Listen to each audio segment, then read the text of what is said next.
La basilique en impose avec son dôme qui culmine à 90 mètres. C'est un immense vaisseau de béton, sans doute la plus grande église construite durant le XXe siècle.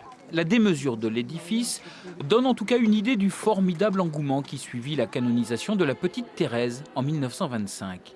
Et on ne pensait jamais que ses parents auraient un jour cet honneur quand même, hein. À Lisieux, la nouvelle ravit. Elle étonne aussi parfois, même parmi les pèlerins les plus fervents. 90 ans après Thérèse, ses parents, Louis et Zélie, vont à leur tour devenir saints. Alors pourquoi? Pourquoi? Ça, je sais pas. Ça, j'arrive pas à comprendre parce que autant je peux comprendre quelqu'un qui voue sa vie à Dieu, ça je peux le comprendre, mais des parents, je sais pas. La basilique a été construite entre 1929 et 1937 pour abriter les reliques de Thérèse. Louis et Zélie profitent-ils aujourd'hui de la vénération dont jouit leur fille? Leur reliquaire, déposé dans la crypte, fait à son tour l'objet d'un culte. Louis et Zélie ne sont pas saints parce que leur fille est docteur de l'Église.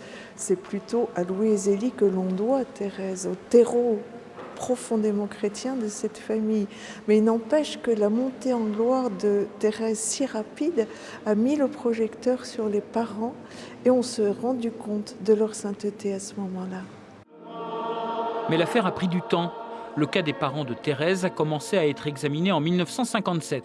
Il aura fallu plus de 50 ans pour que l'Église en fasse des bienheureux. En vertu de notre autorité apostolique, En 2008, le légat du pape était venu à Lisieux prononcer la béatification. Louis Martin et Zélie Marie Guérin soient désormais appelés bienheureux.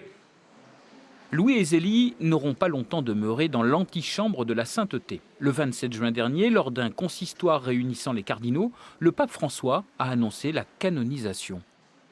C'est la première fois qu'un couple est canonisé, devient saint, c'est-à-dire aussi bien l'époux et l'épouse. Habituellement, dans l'Église, c'était souvent le mari ou l'épouse, mais là, c'est vraiment un couple. L'histoire officielle insiste sur le caractère normal de cette famille.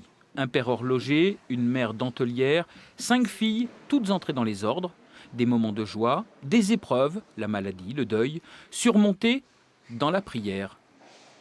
En fait, ce ne sont pas des gens, c'est un peu comme Thérèse, ce ne sont pas des gens qui ont vécu des choses extraordinaires, mais qui ont vécu l'ordinaire de façon extraordinaire. Et c'est tout le message que la sainteté est accessible dans le quotidien. Mais n'accède pas qui veut à la sainteté. Louis et Zélie Martin ont dû pour cela accomplir des miracles. L'Église leur attribue 2 guérisons miraculeuses, ce qui les distingue tout de même du commun des mortels.